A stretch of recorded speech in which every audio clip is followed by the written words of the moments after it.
जय श्री महाभारत, जय श्री सूर्यवंशम। बात करते हैं कुछ गंभीर मुद्दों पर। बातें तो समझने की है, बड़ी गंभीर है, बड़ी डीपली है।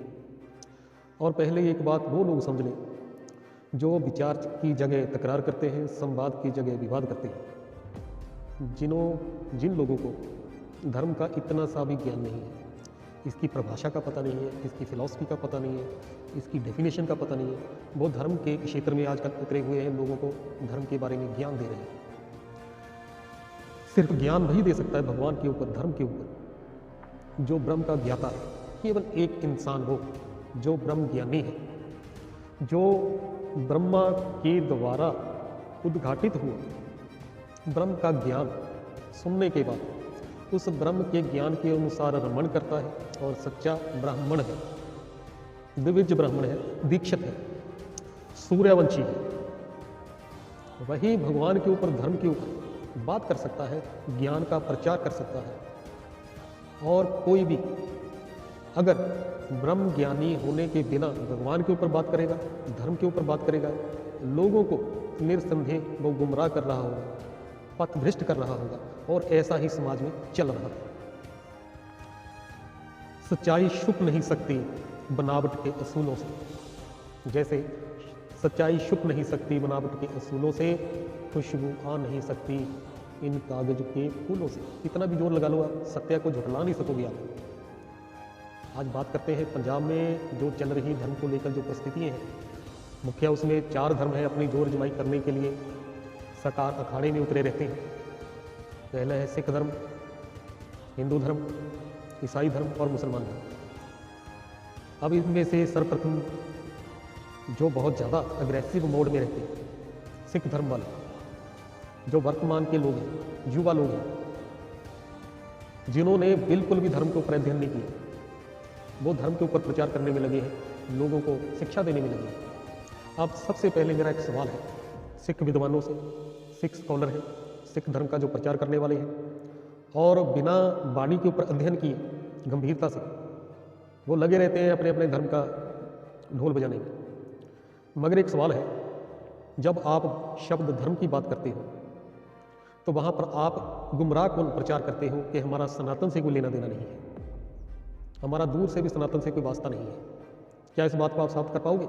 सबसे पहले तो आप ये बताओ कि सनातन का मतलब क्या होता है। बोलो, पता है आपको? सनातन का मतलब है शाश्वत, जो सदा से है।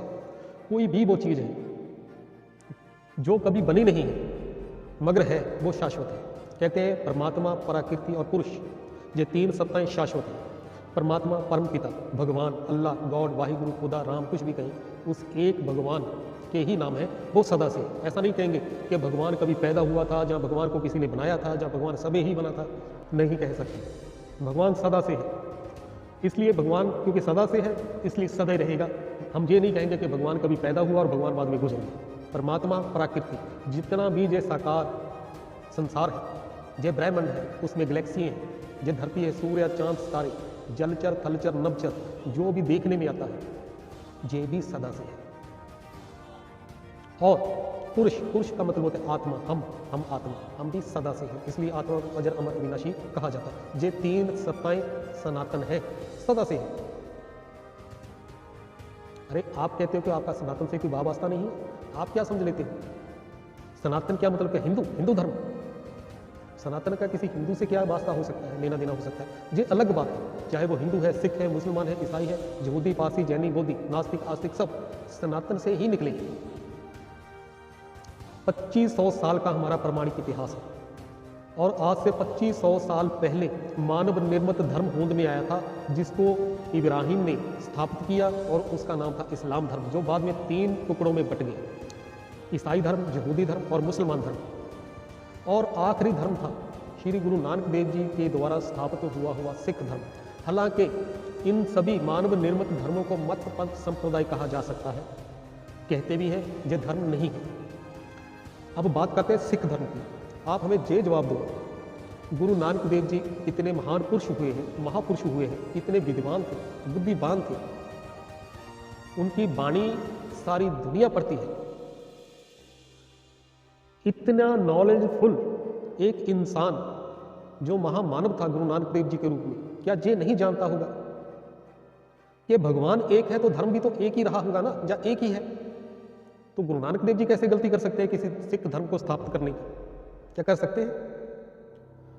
जो सिख फिलॉसफी है वाणी के रूप में, वो कोई धर्म नहीं है, वो एक क्रांति है। वो फिलॉसफी एक क्रांति का रूप लेकर आई थी। धर्म के विषय पर गुरु नानक देव जी ने जब अपने विचार पेश किए तो उन्होंने ये स्पष्ट करने की कोशिश की कि धर्म के मार्ग में हमें करना क्या चाहिए। फोकट के कर्म कांडों का उन्होंने विरोध किया, करामातों का, चमत्कारों का विरोध किया। कर्म कांड जितने भी ब्राह्मणवाद के द्वारा भारत में फैलाए जा चुके थे उनका उन्होंने विरोध किया। यानी सनातन धर्म में जितनी मिलावट हो चुकी थी, अनेक भगवान बनाए जा चुके थे, देवताओं की पूजा, मूर्तों की पूजा, पत्थरों की पूजा, जप तप तीर्थ रतन, पता नहीं क्या क्या तीर्थों पर जाना, जगह जगह फोकट कर्म कांड भक्ति के नाम पर करना, रिफाइन किया गुरु नानक देव जी। बताया कि जरूरत नहीं है, आपके मन के अंदर ही याद के रूप में उस भगवान की मूर्त है, इसलिए शब्द मंदिर आता है। मंदिर मतलब मन के अंदर उस एक ईश्वर की याद होनी चाहिए। और स्पष्ट किया गुरु नानक देव जी ने, एको नानक सिमरिए जो जल थल रहा समाये, दूजा काहे सिमरिए जो जम्मे ते मर जाए। जितने भी पैदा होकर गुजर जाने वाले महापुरुष हुए हैं जहाँ है, वो कितने भी बड़े क्यों विद्वान नहीं है, इतनी भी बड़ी उन्होंने धर्म के ऊपर फिलॉसफी क्यों नहीं पैदा की, कोई भी मानने पूजने योग्य नहीं है, सिर्फ सम्मान के अधिकारी है। उनका सम्मान तो किया जा सकता है, उनको याद किया जा सकता है, उनकी यादगारें भी बनाई जा सकती है, मगर वो पूजने लायक तो नहीं है, उनसे कुछ मिलने वाला नहीं है। पहले तो आप ये विचार करें कि गुरु नानक देव जी के इस सिद्धांत का, इस शिक्षा का आपने आज तक कितना पालन किया। क्या आप इस शिक्षा पर खड़े रह पाए? बिल्कुल भी नहीं। बुरी तरह से आप टूटे हुए हो, बिखरे हुए हो, और उस क्रांति को आप सिख धर्म कहते हैं और कहते हो कि हमारा सनातन से कोई लेना देना नहीं है। आज सिख धर्म में सिक्खी की इतनी दुर्दशा क्यों हो गई? क्योंकि आपने वाणी का पालन नहीं किया। वाणी में जो दिशा निर्देश दिए गए थे, उपदेश दिए गए थे, गंभीरता से उन पर विचार नहीं किया। आप कट्टर हो गए, आपके अंदर काम, क्रोध, लोभ, मोह, अहंकार भरा हुआ है, नफरत की भावना लेकर चलने वाले आप धर्म के प्रचारक उसी टोन में बोलते हैं, हिंदुओं को अपना दुश्मन मानते हैं। अरे गुरु नानक देव जी की तो ऐसी कोई फिलॉसफी नहीं थी। आपका केंद्रीय स्थान अब उस पर ही विचार कर लो। अमृतसर में जो गुरुद्वारा है उसका नाम है हरि का मंदिर, हरि मंदिर साहब, उसको गोल्डन टेम्पल भी कह देते हैं, हरमंदिर साहब भी कह देते हैं। मंदिर तो आप समझते हो ना, मंदिर तो देवी देवताओं के होते हैं। गुरुओं ने उसको हरि का मंदिर क्यों नाम दिया? हरि किसको कहते हैं? हरि कहते हैं विष्णु को, जैसे हर कहते हैं शिव शंकर भोलेनाथ को, हर हर महान। ऐसी एक नाम विष्णु का भी है हरि, मगर विष्णु तो भगवान नहीं है। आपको भी पता है, शिव पुराण में आता है कि शिव ने 3 देवता पैदा किए, ब्रह्मा, विष्णु और महेश। महेश माना शंकर। ब्रह्मा देव, विष्णु देव, देव देव महादेव, जो महान देवता है वो तो शंकर है, जिसके साथ उस निराकार अकाल पुरख, अकाल मूर्त, वाहिगुरु भगवान का नाम जुड़ गया। उस शिव का नाम शंकर के साथ जुड़ गया, क्योंकि सबसे ज़्यादा जो भगवान को याद करने का कार्य किया, सबसे बड़ा जोग लगाया, वो सबसे बड़ा जोगी शंकर है। शंकर को ही ओमकारनाथ, ओमकारा, ओमनी प्रेजेंट कहा जाता है, ओमा शंकर कहा जाता है। उम्मा का पति शंकर। शंकर तो अब देहधारी एक इंसान है, मनुष्य है, सशरीर है, मगर वो निराकार शिव शंकर के शरीर में अवतरित होकर, जिसको दिव्य जन्म कहा गया है, ओमकार नाथ का, ओमकारा का अपना पाठ प्ले करता है सतगुरु रूप में। इसलिए कहते हैं गुरुर ब्रह्मा गुरुर विष्णु गुरुर देवो महेश्वर, गुरु साक्षात परम ब्रह्म तस्मै श्री गुरुदेव। वो साक्षात सतगुरु सशरीर मनुष्य तन में आपके सामने होता है। उसी शंकर को आदिदेव कहा गया, जिसको बाद में अंग्रेजों ने एडम कहा, मुसलमानों ने आदम कहा। और आदम कहने के साथ साथ मुसलमानों ने यह भी कहा कि आदम को खुदा मत कहो, आदम खुदा नहीं है। आदम को खुदा मत कहो, आदम खुदा नहीं है, मगर खुदा का नूर भी आदम से जुदा नहीं है। ये तो सामने आपके जो इंसान बैठा है, इसको भगवान मत मान लो, ये तो आदम है, आदमी है, आदिदेव है, पहला पुरुष है, मगर वो जो खुदा है, वो जो नूर है आत्म ज्योत के रूप में, वो इसमें आया हुआ है, समाया हुआ है। इस साकार के द्वारा आप उस निराकार को याद करें, क्योंकि आत्मिक रूप में तो हम सभी भगवान समेत नर नारियां एक समान हैं। तो आत्मा की पहचान कैसे होगी? तो शरीर के द्वारा ही तो पहचान होती है। तो भगवान जब धरती पर आता है, आपका परम पिता धरती पर तो आएगा ना। तो पहले तो वो ब्रह्मा के द्वारा, कहते हैं ब्रह्मा के मुख से ब्राह्मण निकले। इसका भाव अर्थ क्या है? जब वो निराकार शिव, ब्रह्मा का मतलब होता है बड़ी माँ, पहले बड़ी माँ के द्वारा वो मुख से ही तो ज्ञान सुनाएगा ना। और उस मुख से ज्ञान ग्रहण करने वाले जो नर नारी हैं, वो मुख वंशावली ब्राह्मण कहलाते हैं, ब्रह्मा की संतान, ब्रह्म ज्ञानी, ब्रह्म के ज्ञाता। वो भगवान का पाठ है कि वो हमें देवी देवता बनाता है ज्ञान के द्वारा। मगर देवी देवता बनाने के लिए उसको शरीर का आधार लेना पड़ता है, और महान देवता के द्वारा, वो महादेव के द्वारा वो देवताओं की सिर्जना करता है। तो वाणी में भी आता है। कौन सा श्लोक आता है वाणी में? विचार करो। बलेहारी गुर अपने द्योहारी सद्वार, जिन मानस से देते किए कर्त न लागेगा। वो शिव जब सा शरीर होता है सतगुरु रूप में, वाणी कह रही है बलेहारे गुर अपने द्योहारी सद्वार, मैं दिहाड़ी में 100 बार बलिहारे जाऊं ऐसे सतगुरु के, जिन मानस से देवते किए, जिसने हमें मानसों को, नर नारियों को देवी देवता बनाया, कर्त ना लागेगा। उसको ऐसा करने में बार बार प्रयत्न नहीं करना पड़ा। वो एक बार ही आया धरती पर, ब्रह्मा के मुख से ज्ञान सुनाया और हमें देवी देवता बनाकर कलयुग का महाविनाश करवाकर एक सत्य के युग की स्थापना करके चला गया। उसको बार बार धरती पर आने की जरूरत नहीं है। आद अंत एक अवतारा सोई गुरु समझो हमारा। जब कलयुग का अंतिम समय चल रहा होता है और सतयुग का आने वाला समय होता है, मध्य युग होता है, बीच का समय होता है, वो धरती पर आता है। जब हम गिरती कला में पड़े होते हैं वो हमें चढ़ती कला में ले जाता है, और सतयुग है उड़ती कला का समय। उसके बाद त्रेता द्वापर कलयुग, ये उतरती कला का भी समय आता है और चलती कला का समय भी आता है, और गिरती कला का भी समय आता है। जब जैसे अब हम वर्तमान समय में गिरे पड़े हैं, जब हम गिर जाते हैं तब वो फिर हमें उड़ती कला में ले जाता है। देश शिवावर मोहे शुभ कर्म पे कबू न डरो। वो एक ही शिव है। हिंदुओं का राम जा शिव आपसे, आपके राम जा शिव से भिन्न नहीं है। आप समझ नहीं पाए, हिंदू भी समझ नहीं पाए। हिंदू भी सनातनी है, आप भी सनातनी है। हिंदू साकार रूप में राम को पूजते हैं मगर राम को नहीं जानते। आप निराकार रूप में राम को पूजते हो, जानते आप भी नहीं कि राम कौन है। एक ही भगवान की आप संतान है मगर बुरी तरह से बट गए हैं। जी आपके धर्म प्रचार आग लगाने का कार्य करते हैं। इन्होंने नफरतों के बीज जो बोए थे वो अब वृक्ष बन गए। शर्म नहीं आती आप लोगों को? भगवान का भय नहीं है, डर नहीं है? कौन है हिंदू? एक पिता एक से हम बारीक जब आप पढ़ते हो तो तब समझ नहीं आती कि हिंदू भी उसी भाई गुरु की संतान है। अब अल्लाह नूर पाया कुदरत के सब बंदे, एक नूर से सब जग उपजा, कौन भले कौन मंदे। आप कैसे मान लेते हैं? चाहे कोई मुसलमान है, सिख है, हिंदू है, पारसी है, जैनी, बौद्धी, भगवान को मानने वाला या ना मानने वाला, वो सब हम सब उस एक भगवान की संतान है। मगर वो एक भगवान है कौन, आपको समझ नहीं आ रहा, क्योंकि आप समझना नहीं चाहते। आप कट्टरवादी हो गए हैं। आपने अपनी झूठ की दुकानों को इस तरह से सजा और चला रखा है कि अगर अब आप सत्य बोलोगे तो आपके सुनने वाले, आपकी संगत आपको क्या कहेगी कि पहले आप हमें अंधेरे में रखकर चलते रहे। इसलिए आप ना तो सत्य को सुनना चाहते हैं, ना समझना चाहते हैं, ना समाज में इसको बताना चाहते हैं। ये आपकी मजबूरी है, आपका अहंकार है। वरना साबित करो कि हिंदुओं का राम अलग है, आपका अलग है। उनका भगवान कोई और है, आपका कोई और है। लम्हों ने खता की, सदियों ने सजा पाई।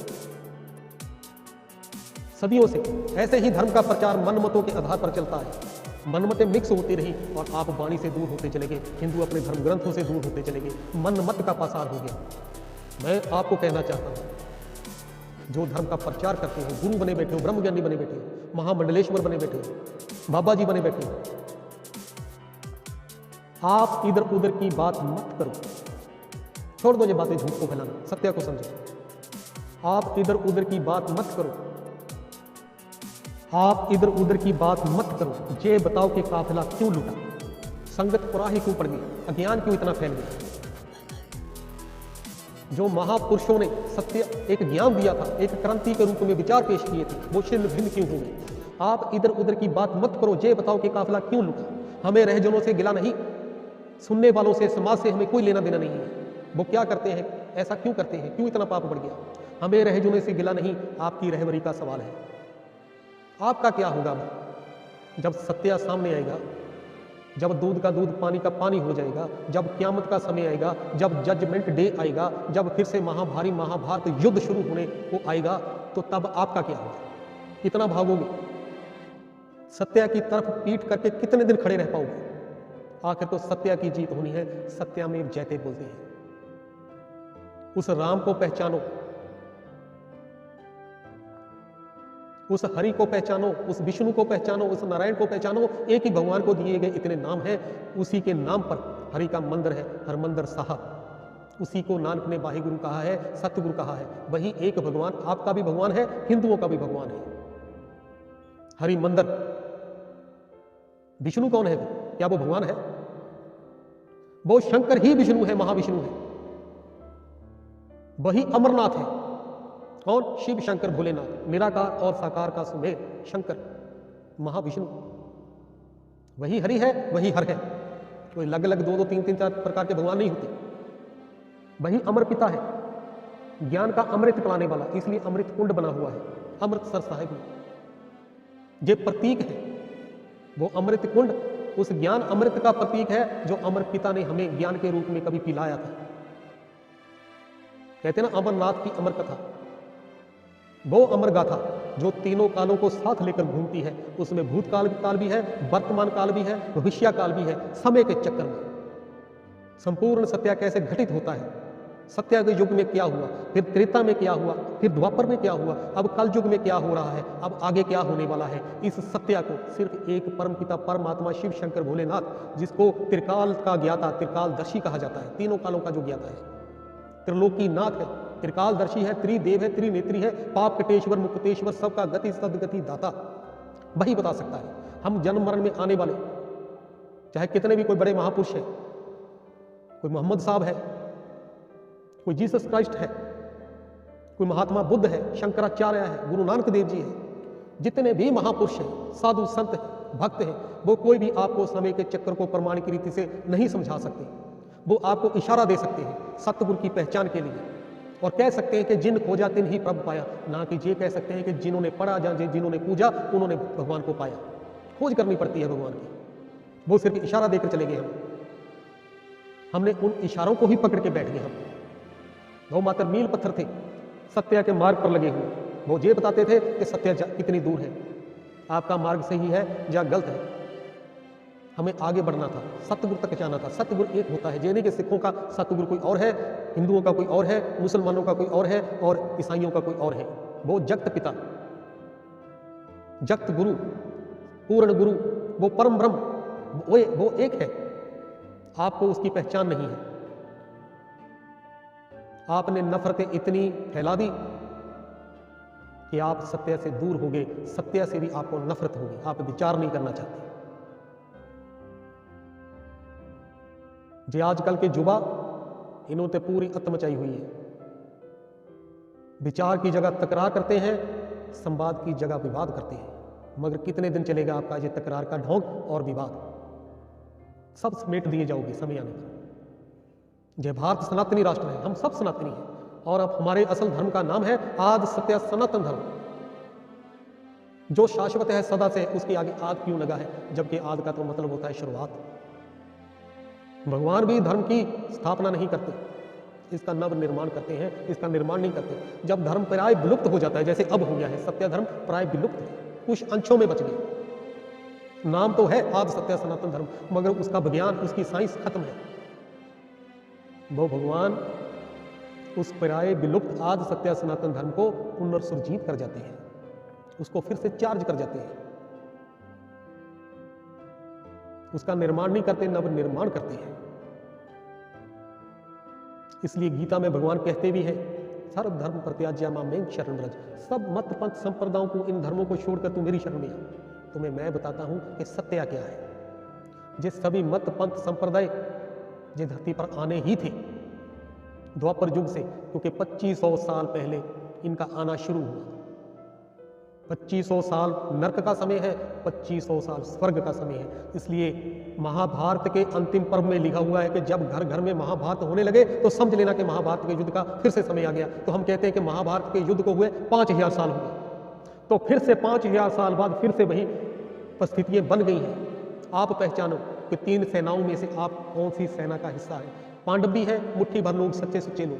कौरव भी है, यादव भी है, यूरोपवासी। यादवों के पेट से मूसल निकले, बुद्धि रूपी पेट से मूसल, मतलब उन्होंने मिसाइलें बनाई हैं, एटम बम बनाए हैं, बने पड़े हैं। और ये युद्ध शुरू होने से पहले फिर से यही अमृत गीता का ज्ञान भगवान ने दिया है और हमने सुना है। प्रमाणिक रीति से हम सूर्यवंशी बता सकते हैं आपको कि कौन भगवान है।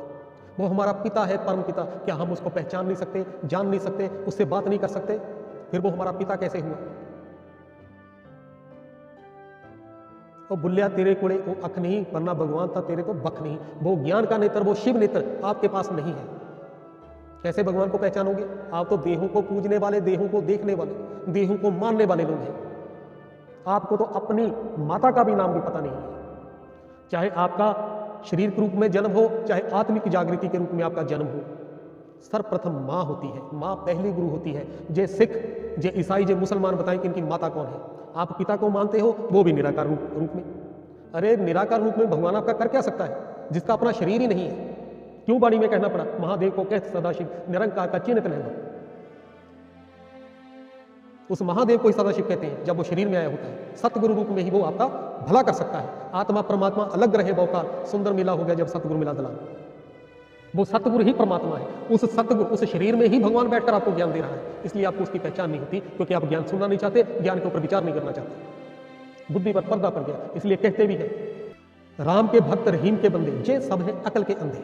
वो अकल का नेत्र, वो शिव नेत्र, वो ज्ञान नेत्र आपके पास नहीं है। राम के भक्त रहीम के बंदे, जो जितने भी राम को मानने वाले हैं, चाहे वो निराकार रूप में राम को मानते हैं, चाहे साकार रूप में राम को मानते हैं, राम के भक्त रहीम के बंदे, उस खुदा को, अल्लाह को मानने वाले जो मुस्लिम लोग, ये सब है अकल के अंधे। इनको अकल ही नहीं है, इनके पास वो बुद्धि नहीं है, वो विवेक रूपी नेत्र ही नहीं है कि विचार कर सकें कि भगवान है क्या। अरे पिता का मसला इतना बड़ा बना दिया आपने। जिसको पिता कहते हो, फिर कहते हो कि वो तो व्यंत है, अनंत है, अपरंपार है, को दिखाई नहीं देता, उसका ना नाम है, ना रूप है, ना धाम है। अरे फिर क्या है? फिर कैसे कहते हैं क्योंकि भगवान है जिसको कभी देखा नहीं जा सकता, जिसका कोई ना नाम है, ना रूप है, ना धाम है, जो व्यंत है, अनंत है। आपने कैसे दावा कर दिया कि कोई ऐसी सत्ता है और वो हमारी पिता है? कैसी कैसी बातें हैं यार, उल जलूल आपकी। कोई बात किसी से मेल खाती है? ये मिलावट से भरे हुए धर्म ग्रंथ आपने पढ़ पढ़कर अपनी बुद्धि को भी मिलावटी कर लिया। भटक गए बुरी तरह। आपने भूल गए मैक्स मूलर, विलियम हंटर और लॉर्ड मैकाले ने क्या कांड किया था। जब तक शिला नालंदा जैसी यूनिवर्सिटियों को आके हवाले करके आपके सभी धर्म ग्रंथ इन्होंने जलाकर खाक कर दिए। उसके बाद हंटर कमीशन बनाकर, इन Lord Macaulay, William Hunter Commission बनाकर मैक्स मूलर जैसे इन अंग्रेजों ने क्या किया था, मिलाप कर दिया आपके सभी धर्म ग्रंथों में, आपको लड़ाने के लिए। मनुस्मृति का स्वरूप बिगाड़ दिया, गीता का स्वरूप बिगाड़ दिया। 745 श्लोक थे गीता में, सिर्फ 700 रह गए, 45 श्लोक ही खत्म कर दिए। कोई वेद नहीं छोड़ा, कोई उपनिषद नहीं छोड़ा, कोई पुराण नहीं छोड़ा, मिलावट किए बिना। और आप अंधों की तरह इन पर विचार करते करते जहां तक पहुंच गए, आज लड़ने मरने के लिए तैयार खड़े हैं। दुनिया तमाशा देखती है आपके जैसे धार्मिक लोगों का। देखो धार्मिक स्थानों पर क्या हो रहा है, मंदिरों में क्या हो रहा है, गुरुद्वारों में क्या हो रहा है, मस्जिदों में क्या हो रहा है। अब देखने को और बाकी क्या है? जितना पाप, भ्रष्टाचार, लूट सूट इन धार्मिक स्थानों पर है, बाहर नहीं है। लोगों को आपके नाम से नफरत तक हो गई है।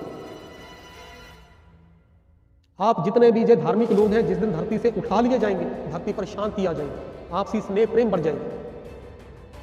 रावण के 10 सिर, राम का 1 सिर, इस बात का प्रतीक है कि सत्या एक होता है। जो जितने भी जो मत पंथ संप्रदाय मुखिया 10 है, ये रावण का रूप है। इन्होंने ही आत्मा रूपी सीता को सत्याराम से दूर किया हुआ है। यही हम आत्माओं को उस परम पिता परमात्मा सत्याराम से नहीं मिलने देते। ये अपनी अपनी बोली बोल रहे हैं, अपनी अपनी मिलावटी मनमती बातें कर रहे हैं और कहते हैं कि हम धर्म का प्रचार कर रहे हैं। अरे क्या रखा है आपके ऐसे धर्म से? लेना क्या है?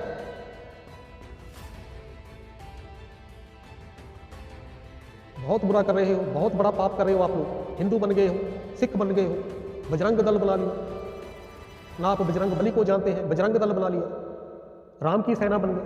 राम की बांधनी सेना का भी आपको बोध नहीं है, ज्ञान नहीं है, खालसे बन गए आप। उस अकाल पुरख को जानते नहीं हैं आप, और आप उसमें लड़ने मरने के लिए तैयार खड़े हो। हर रोज आपकी कितनी घटनाएं होती हैं, कितनी खबरें आती हैं चैनलों पर। इसी को धर्म का प्रचार कहते हैं। ये धर्म है आपका। यही एकता लाने के लिए आप कार्य कर रहे हो। धर्म जोड़ता है, तोड़ता नहीं। कहते कहते 3500 तथाकथित धर्मों में आप लोग बट गए। इतने धर्म बन गए दुनिया के ऊपर। भूल गए आदि सत्य सनातन धर्म को आप, और कहने लगे कि हमारा ना तो शिव से कोई नाता है, ना राम से, ना सनातन से। तो किससे नाता है? कहां से आए हैं आप? आपको अपनी मां का भी ज्ञान नहीं है। क्यों? क्योंकि आप सत्य रीति से आध्यात्मिक जन्म आपका हुआ ही नहीं है, आपको सत्य का बोध ही नहीं है। जिस दिन आप सत्य जान जाओगे, ना हिंदू रहोगे, ना सिख रहोगे, ना मुसलमान रहोगे तो एक अच्छे इंसान बन के रहोगे, क्योंकि भगवान आपको एक अच्छा इंसान बनाने आता है, ना कि हिंदू बनाने आता है, सिख बनाने आता है, मुसलमान बनाने आता है। आपका हिंदू मुसलमान सिख होना ही ये साबित करता है कि आपको सत्य का बोध नहीं है, आपको ईश्वर का ज्ञान नहीं है। हमें केवल एक अच्छे इंसान बनना था, हमें नहीं बनना था मुसलमान, ना हमें सिख बनना है, ना हमें ईसाई बनना है, ना हमें हिंदू बनना है। हमें केवल एक अच्छे इंसान बनना है, उस भगवान की संतान एक अच्छा इंसान, ना सिख, ना हिंदू, ना मुसलमान।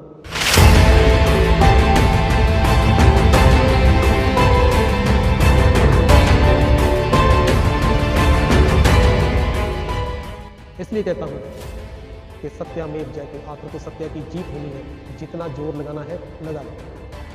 अगर उस भगवान का, उस वाहिगुरु का, राम का जरा सा भी खौफ है ना, डर है मन में, तो तौबा कर लो अपने इन धर्म के प्रचारकों से, प्रचारों से। आपको भगवान का ज्ञान नहीं है।